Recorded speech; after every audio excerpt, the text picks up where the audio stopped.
You still think you deserve a pension after 27 years? You're finished, Bennett! What a good time. But you will see how much it will cost you to fire me. The hallway felt unusually quiet that morning, the kind of quiet that doesn't happen by accident. People looked up when I walked past, but too quickly looked away, as if they knew something I didn't. After 27 years in this building, I knew its moods, and that silence. It wasn't respect, it was anticipation. I should have realized then that the day would not end the way I planned. Have you taken a moment today to breathe a little easier? Maybe look out the window, or let your mind settle for just a second, and tell me, where are you listening from right now? Are you wondering what happened to me on the very day everything was supposed to make sense? My story might be closer to yours than you think. If you want to follow every turn with me, feel free to subscribe. Now, let's step into what came next. My retirement countdown was supposed to be simple: one final day, one final checklist, then a handshake and the pension I'd earned through more audits, crises, and sleepless nights than I cared to remember. Instead, before I even reached my office, my phone buzzed with a message from HR Bennett. Please come to Conference Room C immediately. Conference Room C, the one they only used for bad news.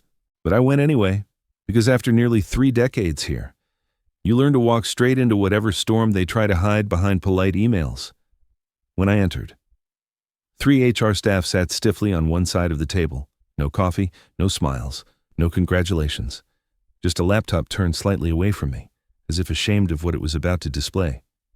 Bennett, the manager, began, adopting the rehearsed tone of someone who thinks empathy can be copy-pasted. After a strategic review, "We're restructuring your department." I stayed silent. "Your position," he continued, "is eliminated effective today." There it was, the knife they'd been hiding behind the soft language, a clean cut, delivered exactly 24 hours before my pension vesting timestamp. The precision would have impressed me if it weren't so pathetic. I let out a short, dry breath that might have sounded like a laugh. "Oh," I said, "impeccable timing." They shifted uncomfortably, unsure whether I was agreeing or mocking them. For the record, mocking. The manager clicked the final confirm termination button like he was deleting a spam email. And then, just for half a heartbeat, a red alert flashed across his screen. Potential pension interference. He didn't see it. None of them did. But I did. I had written parts of that compliance logic myself as they pushed the exit paperwork toward me.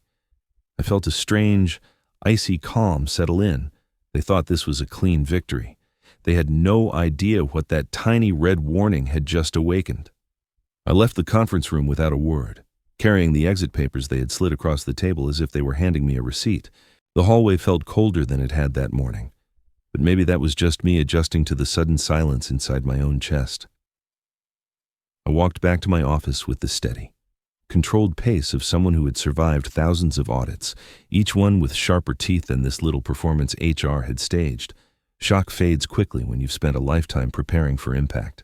My desk was exactly how I had left it organized, familiar, carrying 27 years of routines that now had to fit inside one cardboard box.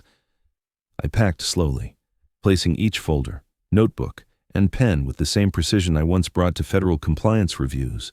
There was bitterness under the surface, yes, but there was also something heavier, a quiet, reluctant pride. These objects weren't just office clutter. They were evidence. Evidence of the standards I built when the company was still small enough to fit in one floor. Evidence of the risk controls I designed that later became the backbone of our ethics framework. Evidence of the hundreds of transactions I had reviewed, the violations I caught before they metastasized, the internal schemes I dismantled before they became scandals. When the federal board reclassified the company as low ethics risk, the executives toasted each other, but the algorithms behind that rating were mine. And when investors from Europe or Asia needed verification, they didn't call the CEO. They called me because I was the one they trusted not to lie. They used to call me the invisible pillar. I smiled to myself as I closed the last drawer. "Well," I murmured, "let's see how the house stands without one of its pillars." I lifted the box and headed down the corridor. As I passed the trading department, I didn't intend to look at the screens, I really didn't, but bright red text caught the corner of my eye. Compliance delay, ethics review pending. The trader sitting closest to the alert groaned and slapped his keyboard. Great. Another glitch, he muttered, rolling his eyes as if technology had personally offended him. He didn't know. None of them knew. They had no idea the system wasn't confused, it was reacting. It was doing exactly what it had been taught to do when a key oversight officer was removed without proper documentation. It was the same system I built, the one they assumed would run flawlessly without me. And as I continued toward the elevator, box in hand, the twist unfolded behind me. The platform automatically pushed a $200 million transaction into ethics queue review right at the moment I stepped out. Observant viewers will notice something unusual here. What about you? I walked 2 blocks from the building before stopping at a small cafe I'd visited every morning for the last decade. The barista greeted me with the same warm familiarity, unaware that the company I served for 27 years had just folded my entire career into a cardboard box. I ordered my usual black coffee, took a seat near the window, and finally allowed myself a long, steady breath. Shock belonged to the earlier hour. Now came the phase I knew best: analysis. I pulled out my phone. Not because I expected trouble, but because old habits refuse to die quietly. I tapped into the market dashboard I'd monitored for years and watched the numbers slide across the screen. Most of the activity looked normal, routine volatility, nothing out of the ordinary until one notification blinked yellow at the corner.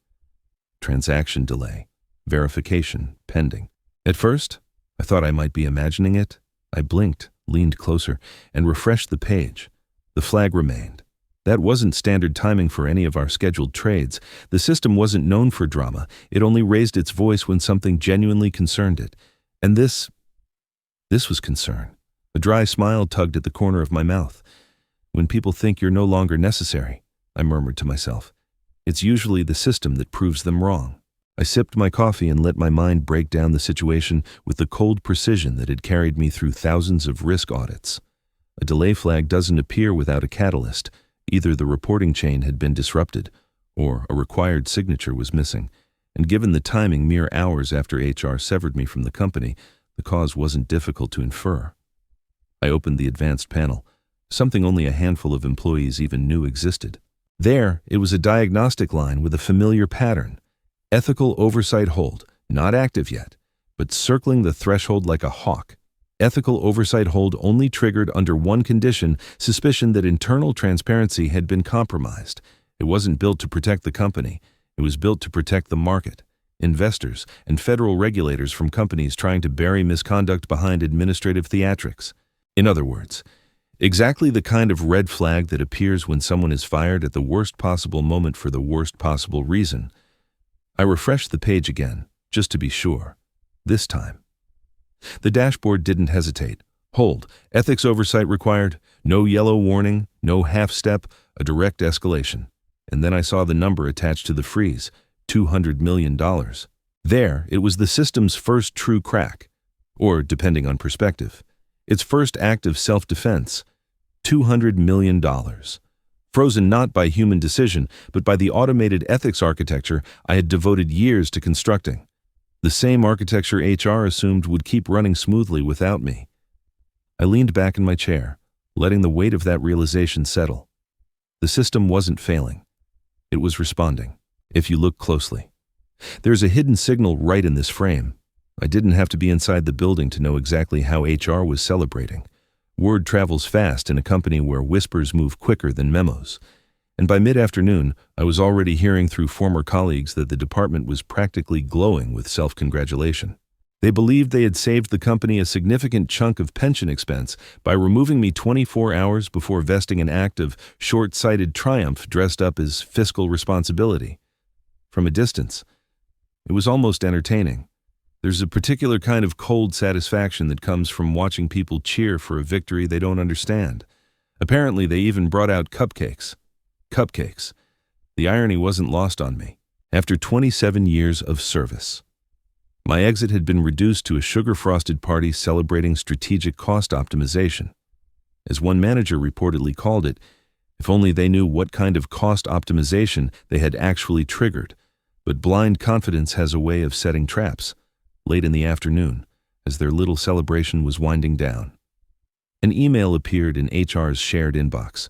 The subject line was simple: clinical and unforgiving unusual termination. Timing detected. The message originated from a federal oversight server, not something you can unsubscribe from or filter into a folder marked Ignore. The team stared at it, confused, then nervous, and finally dismissive. One of them even clicked delete with the confidence of someone who thinks compliance alerts behave like personal spam. Except the email didn't stay deleted. It reappeared in the inbox less than a minute later. Identical. Unread. Unavoidable. They tried again. Delete. Refresh. Delete. Refresh. And each time the email returned. As persistent and unmoving as the law itself. Someone suggested it was a glitch, another suggested calling it, and a third reportedly muttered that the system must be overreacting again. The blindness would have been comical if it weren't so predictable. Meanwhile, I sat in my quiet cafe corner, phone in hand, watching the system logs roll through the public tracking panel the way I'd done for years. I didn't need to see their faces to imagine the shift from arrogance to irritation to the first hint of fear. HR had never understood the federal compliance pathways. They thought ethics oversight was a box to check, not a mechanism engineered to respond to misconduct with machine-level precision. As the sun started dipping behind the buildings, the end-of-day summary refreshed across every executive dashboard in the company. And there, in unmistakable red text, sat the line I had been expecting: high-risk freeze pending. A warning like that is not a suggestion. It is the system's way of saying that something deeper, something structural, has been compromised, and somewhere in the HR department, I knew the celebration had finally stopped. The silence that followed would spread through every corner of the company before the night was over, tightening like a vice around the people who had celebrated too early, too loudly, and with absolutely no idea what awaited them next thereafter. There was something in the back that no one expected. Tension has a way of spreading through a company long before anyone admits something is wrong.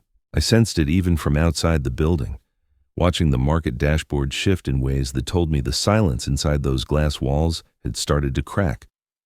By early afternoon, the first inquiries from our international investors were already rolling in. They were never shy when money was involved, and a $200 million delay was the kind of anomaly that made even the calmest boardrooms sweat. The calls began with routine questions, or at least that was how they framed them. Why was the transaction still pending? Was there a documentation gap? Had the federal review cycle changed? Their tone was polite, but beneath it flowed a current of suspicion so sharp you could practically hear it hum. Investors don't panic immediately. They calculate first, but they do not tolerate uncertainty. And uncertainty is exactly what HR had unleashed when they removed me without understanding the function I served. From what I later heard, the CEO handled the initial barrage with the brittle confidence of someone trying to bluff their way through a game they didn't know the rules to. He repeated the same line on every call. It's a technical delay. Nothing to worry about. Our IT team is resolving it. A convenient excuse, except IT wasn't resolving anything. They weren't even aware of the problem, because the root issue wasn't a server glitch, it was a missing ethics signature. Mine. Investors aren't fools. They dug deeper, as they always do, because large sums of money make people inquisitive. It didn't take them long to discover the coincidence HR had hoped would remain invisible. The senior ethics officer, the one they'd worked with for nearly 2 decades, had been terminated the very same day the oversight hold triggered, and not just any day. The day before retirement, the inquiries grew sharper, more pointed, stripping away the polite veneer. Why was I terminated? Who approved the timing? Why was no successor listed in the federal oversight directory? Why did the internal compliance log show a broken review chain? Every question was a scalpel aimed straight at the heart of HR's decision. I imagined the CEO sitting in his glass office, loosening his tie, watching as the investor's tone shifted from curious to confrontational. Nothing unnerves an executive faster than the realization that the people holding the purse strings know more than they should.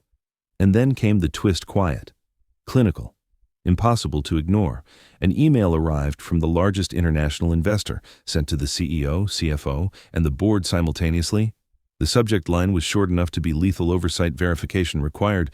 The message itself was even sharper. We require confirmation from Mr. Bennett Cole, not from the CEO, not from HR, not from any of the executives pretending they understood the system. They wanted me. As I stared at that forwarded message on my phone, a stillness settled in my chest. Suspicion had finally found its target, and the company was about to understand exactly what they had undone. The next part is only understood by the truly observant. Don't miss it. I didn't have to be in the building to feel the shift. You can sense the presence of federal authority the way you sense a storm. The air thickens, conversations shrink, and a strange stillness settles over every hallway. By the time the first agents from the Department of Labor stepped through the revolving doors, the company's confidence had already begun to leak like air from a punctured tire. Later, someone told me that you could hear their footsteps before you saw them, heavy, deliberate, echoing off the marble lobby floor with the kind of rhythm that makes people straighten their posture without thinking. Federal footsteps have weight. They remind you that some mistakes aren't just inconvenient. They're illegal. The agents didn't introduce themselves to HR first. They went straight to the executive floor, badges displayed, expressions unreadable. I could picture the CEO attempting his familiar smile, the one he used during earnings calls and board presentations. But that smile never worked on people trained to see through polished surfaces. The agents requested a private room immediately. And the CEO, for the first time in a very long time, complied without argument. Inside that room, the atmosphere reportedly turned suffocating. The lead investigator began with a single question, delivered with calm precision. Why was Mr. Bennett Cole terminated exactly 24 hours before his pension date? There was no accusation in the tone, but the implication was unmistakable. No one asks that question unless they already know the answer might be problematic. HR tried to speak first, but their voices trembled. They attempted to use words like restructuring, organizational needs, and efficiency realignment, but the agents weren't interested in corporate vocabulary. They asked for documentation timestamps, evaluation records, approval logs, and internal communications. HR handed them a stack of files, and the agents began to flip through them with slow, cutting patience. That's when the first crack appeared. The paperwork didn't align. The timestamps contradicted the narrative. Approvals were missing, or worse, added after the fact. The justification for my termination was vague enough to raise suspicion on its own, and when the agents cross-referenced the timing with the compliance freeze already in motion, the room grew so quiet you could hear the pages being turned. Then came the moment everything shifted. The senior agent closed the folder, folded his hands, and spoke with a certainty that drained the color from every face in the room. This termination may constitute a violation of ERISA Section 510. Those were the words HR had feared without understanding why. ERISA violations aren't office mishaps or policy errors. They're federal offenses. You don't patch them with apologies or cupcakes. You answer to the law. The CEO reportedly tried to regain control, asking if this was just a preliminary concern, something that could be clarified internally. The agent simply shook his head and said, "We'll need the complete termination file for Mr. Cole. All versions, not the summary. Not the cleaned-up version. All versions." And with that, the fear inside those walls became something almost tangible, thick, cold, and impossible to swallow. The footsteps that echoed earlier had finally arrived at their door, and there was no walking away from them now. By the next morning, the tension around the company had tightened into something sharp enough to cut through walls. Even from the outside, I could tell the system was no longer simply blinking warnings, it was sounding alarms. The moment I refreshed the public-facing dashboard, the transformation was unmistakable. The $200 million transaction had shifted from a routine pending state to the stark, unmistakable designation of federal hold. Federal hold is not a slowdown, not a delay, not a minor compliance hiccup. It is a full stop, a legal clamp that freezes every connected channel until the underlying concern is resolved. Inside the building, screens began locking one by one. Traders tried to refresh their terminals, only to find blank fields where the numbers should have been. Conversations stalled. People stood up from their desks, instinctively sensing something catastrophic had just taken root. Reports later revealed the exact moment panic hit the executive floor. The CEO stormed into the finance wing demanding answers, his voice echoing down the hall like a cracked whip. He seized the latest printout from the CFO, who was visibly shaking, and shouted, "Why is everything frozen?" The CFO could barely speak. The system logs were clear the oversight chain was broken, and no amount of executive authority could override a federal-coded trigger. What made it worse was the speed at which the collapse spread. Subsidiary transfers stalled, payroll verification stalled, even unrelated vendor payments hit the same immovable wall. Panic moved in waves. Some employees whispered that the system had been hacked. Others assumed the federal servers were malfunctioning. But a few, the ones who had worked beside me long enough, began exchanging quiet glances, uncertain, anxious, and tinged with the realization that my absence was not incidental. Word eventually reached me through a friend who still sat near the operations hub, according to him. The CEO's tirade escalated into a full-blown meltdown as department after department reported identical freezes. By mid-afternoon, the building had slipped into a strange, fearful hush, the kind that forms when everyone knows the truth is closing in, but no one dares speak it aloud. Every leadership instinct they had relied on suddenly felt useless in the face of an unmovable federal lock. As chaos intensified, the executive team searched desperately for someone to blame. It denied responsibility within minutes. Legal insisted nothing could be done without understanding the source. Compliance tried to explain that the chain had been severed, but their voices were drowned out by panic. Everyone was looking for a missing link, a forgotten authorization, a lever they could pull to break the freeze, but none existed. Then came the final blow. When the system attempted to identify the authorized ethics officer to release the hold, the field displayed a single line that spread through the company like a shockwave. Required signatory Bennett Cole. In that moment, denial, excuses. And the celebration HR had staged collapsed under the weight of truth by the time night settled over the city. The company was already in full crisis mode. I heard later that the executive floor lights stayed on long after every other department had gone dark, glowing like a distress beacon across the empty parking lot. Inside one of those glass-walled conference rooms, the CEO, CFO, and the entire HR leadership team sat in a circle of panic, flipping through printouts as if the answers might magically appear on the margins. They had spent the entire day trying to break the federal freeze, and now desperation hung over them like a heavy fog. I pictured them huddled together, whispering theories, blaming departments, speculating wildly. None of them wanted to say the obvious truth aloud. The system had done exactly what it was designed to do, and they had removed the only person who could fix it. Eventually, after hours of arguing and pacing, someone finally spoke the words the room had been avoiding. "We need to call Bennett." I was at home by then, comfortably settled into my recliner with a stack of pension documents I'd printed earlier that week, documents they had hoped I would never get to read again. My phone buzzed.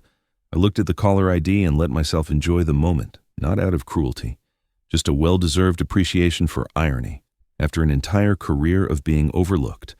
Suddenly, I was indispensable. I answered with the calm of someone who had already predicted this exact scenario. "Bennett," the CEO said, forcing a cheerful tone that cracked almost immediately. "We were hoping you could help us resolve a small issue with the system." I smiled even though he couldn't see it. A small issue. $200 million says otherwise. There was a long, painful silence. Finally, the CFO spoke, his voice thin. "We really need your signature to clear the hold." I leaned back, savoring the shift in dynamics. "Oh, I'd love to help," I replied lightly, "but I'm a bit busy reviewing the pension paperwork you tried so hard to keep away from me." Another silence, this one sharper, heavier. The CEO cleared his throat. "Bennett, can we discuss this? Perhaps tomorrow morning?" I said. "I'll think about it." Then I hung up. No anger, no theatrics, just a soft click that must have echoed like a gunshot inside that conference room. For the first time all day, I felt something almost like amusement. They'd spent years ignoring my warnings, dismissing my role, undermining the very system that now held them hostage. And tonight, they had tasted the consequences. A few minutes later, my phone buzzed again, this time with an email from a federal agent. "Mr. Cole, please appear tomorrow morning for an official statement regarding the termination and subsequent compliance freeze." I stared at the message, then exhaled slowly. Tomorrow, the real tables would turn.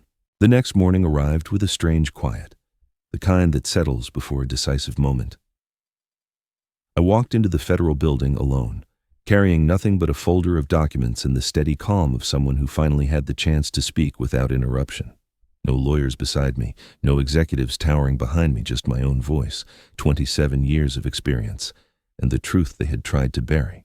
The agents greeted me with professional nods and guided me to a conference room that felt deliberately neutral, no warmth, no hostility, just a space built for facts. The lead investigator invited me to sit, opened a fresh notepad, and began in a measured tone. Mr. Cole, we'd like to review the circumstances of your termination and the subsequent compliance events. There was no threat in his voice, yet the authority behind it filled the room like a solid wall. I answered every question with the calm precision I had developed over decades of audits. I explained the timing of the meeting HR had arranged, the vague restructuring explanation, and the fact that it occurred exactly 24 hours before my pension vesting threshold. I provided emails, printouts, and timestamps every piece of evidence I had carefully collected. Then, they asked what I had observed on the system screens during my final minutes in the building. I described the red warning banner, the compliance delay, the signals that indicated an ethical oversight trigger. I didn't embellish or dramatize. I simply stated what I had seen, the way a surgeon would describe a procedure or an engineer would recount a test result. The agents listened closely, occasionally exchanging glances that confirmed they understood the significance. When I finished, they began cross-referencing my statements with the files they had obtained directly from the company. It didn't take long for the inconsistencies to surface. The termination documents were incomplete. Approvals were missing. The justification was suspiciously thin. The timing aligned perfectly with the pension denial pattern that ERISA Section 510 explicitly forbids. And the moment they placed my testimony beside the internal logs, the truth crystallized in the room with unmistakable clarity. The senior agent closed the folder softly, almost respectfully, and said, "Mr. Cole, based on the evidence, it appears your employer violated ERISA by intentionally interfering with your right to receive pension benefits." The words were clinical, but the validation behind them struck deeper than any applause could have. After days of lies, manipulation, and arrogance, the truth had finally been spoken by someone whose authority could not be dismissed. Then came the twist that changed everything. "We will require Mr. Cole's signature to unfreeze the funds." The agents looked at me not as a liability, not as an inconvenience, but as the essential piece of a system they now understood had been destabilized by others. For the first time since this ordeal began, I felt my dignity settle back into place like a crown quietly reclaimed. The company had tried to erase me. Now they would need me to survive. The news of the company's collapse reached me before any official notice did, carried on the same nervous whispers that once celebrated my removal. This time, though, the whispers sounded different, sharper, panicked, almost embarrassed. I arrived at the building not as an employee, but as the one person they could no longer ignore. Federal penalties had landed, HR had been suspended, and the CEO was reportedly being pulled into emergency meetings with the board.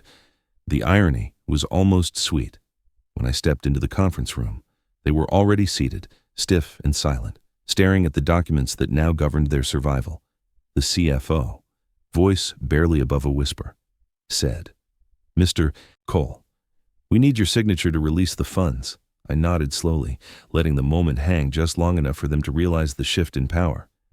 "Before we talk about signatures," I said, "we need to settle 3 conditions." Their shoulders stiffened. "First, my full pension. Second, compensation for the ERISA violation. Third, a written apology." The CEO's jaw tightened, but he nodded. They had run out of leverage. The documents were prepared quickly, signed even faster. The apology was awkward, overly formal, but unmistakably sincere. Only then did I reach for the final page, my signature. Once dismissed as the scribble of an aging administrator, now unlocked $200 million. I signed it with a steady hand and slid it back across the table. As I stood to leave, I offered a small, amused smile. "You called me outdated." I said, "Funny. Isn't it the only thing you needed today was the signature of that outdated man?" They didn't answer, but their silence said enough. As I walked out of the building, sunlight hit the glass walls in a way that made them look almost fragile. It occurred to me that institutions aren't destroyed by disasters alone. Sometimes they crumble because of the simple arrogance of forgetting who holds them together. I stepped into the morning air, feeling lighter than I had in years, and for the first time since it all began, I felt free. I learned that dignity doesn't disappear just because someone tries to take it from you. You reclaim it by standing your ground. Where are you listening from today? If my story reminds you of your own, I'd be honored to hear it. Feel free to share your thoughts in the comments, leave a like, pass this story along, and subscribe if you'd like to stay with me. I hope to meet you again in the next chapter of our journey.